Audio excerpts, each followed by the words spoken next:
Education is the foundation for our future, and our future, quite frankly, depends on it. Welcome to Vital Signs. I'm Dr. Sanjay Gupta.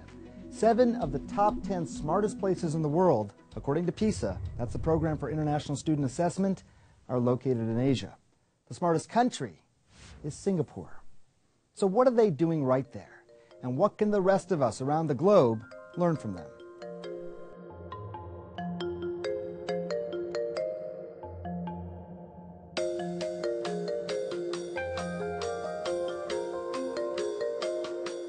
You wouldn't know by looking at it.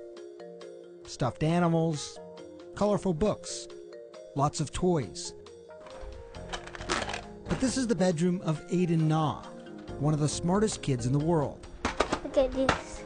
There's a lot. This one's K. We realized that he's kind of gifted at a very early age. I would say maybe about 8 months. Then this one is J. He seemed really drawn to numbers and shapes and colors. He was able to recognize the alphabets right about 8 months old. His IQ was first tested at age 3. It was 142, making him a 3-year-old genius. Now, raising a kid that smart can be daunting. There is a mismatch between the intelligence development as well as his psychological development.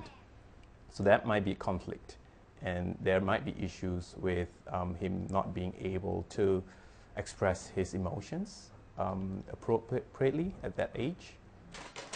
So far, it seems Aiden expresses himself just fine.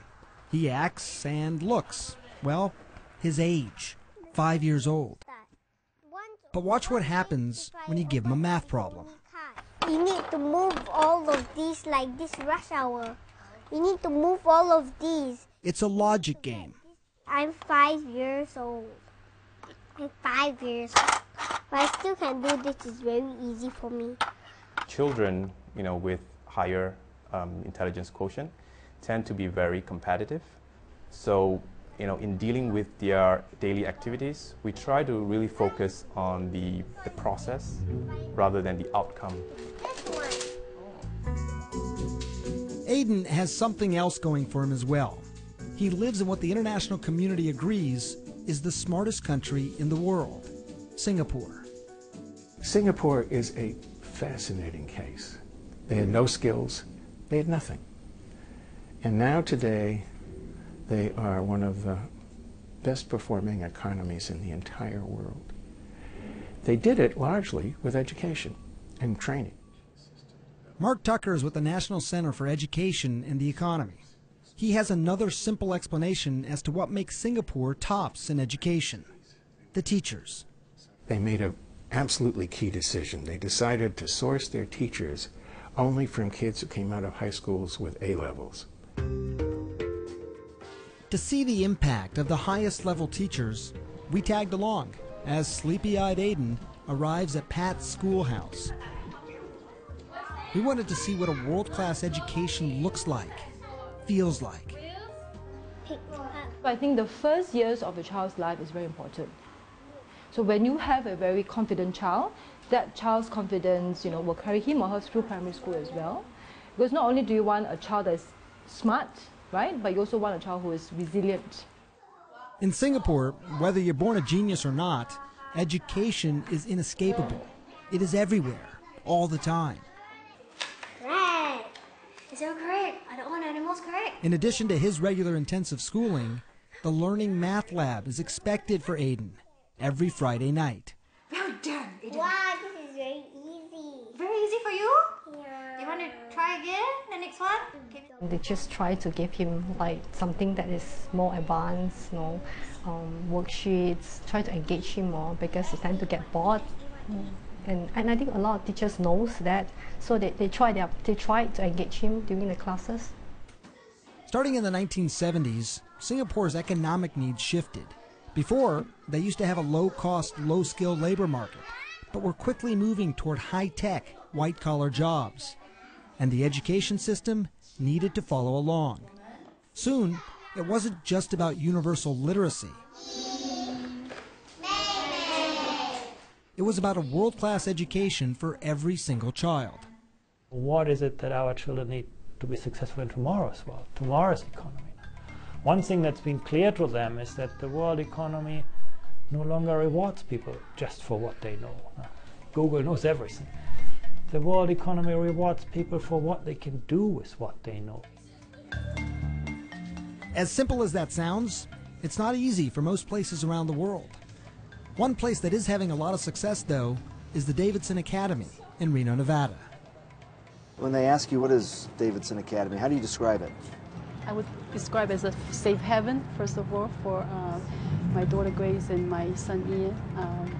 Socially, emotionally, it's a place where they can feel that they are understood. It's all very engaged. The learning is very interactive, very engaging. Students are almost like they're compelled and they want to participate, they want to be part of building something bigger. Building something bigger and better was exactly what Bob Davidson had in mind when he founded this first-of-its-kind school in 2006. The academy, which bears his name, is exclusively for children who rank in the top 1/10% of the smartest kids in the country. That means IQ scores of 145 or higher. What do they do differently here, versus other schools? Yeah, most schools traditionally are age-based education. If you're a certain age, you're in a certain grade. If you're in a certain grade, you get a certain curriculum. We have completely strayed away from that. Every student here has an individual learning plan based on their ability and to some extent based on their interests. I think the most important aspect of that is, especially for people who don't deal with gifted on a regular basis, is to understand that gifted students aren't uniformly gifted. So I might have a kid who's fantastic at the humanities or a fantastic musician, but they may not be that great at mathematics.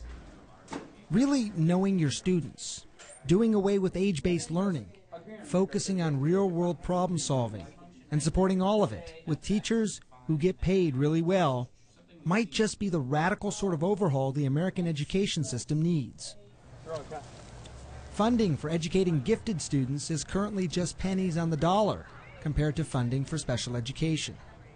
Tuition at the Davidson Academy is free, paid for by a large group of philanthropists who believe children, even the smartest children, need to feel challenged in order to learn. And that learning should look very different than what we've been used to for the last 50 years.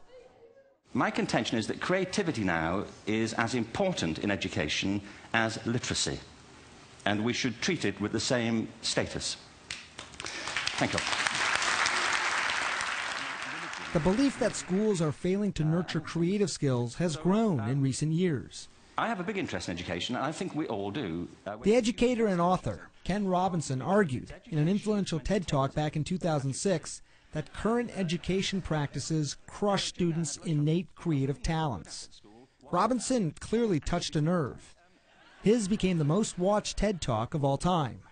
I had a great story recently, I love telling it, of a little girl who was in a drawing lesson. She was 6 and she was at the back drawing, and the teacher said this little girl hardly ever paid attention, and in this drawing lesson she did. And the teacher was fascinated. She went over to her and she said, "What are you drawing?" And the girl said, "I'm drawing a picture of God." And the teacher said, "But nobody knows what God looks like." And the girl said, "They will in a minute." So how creative are you? I'm going to put my own creativity to the test when we come back.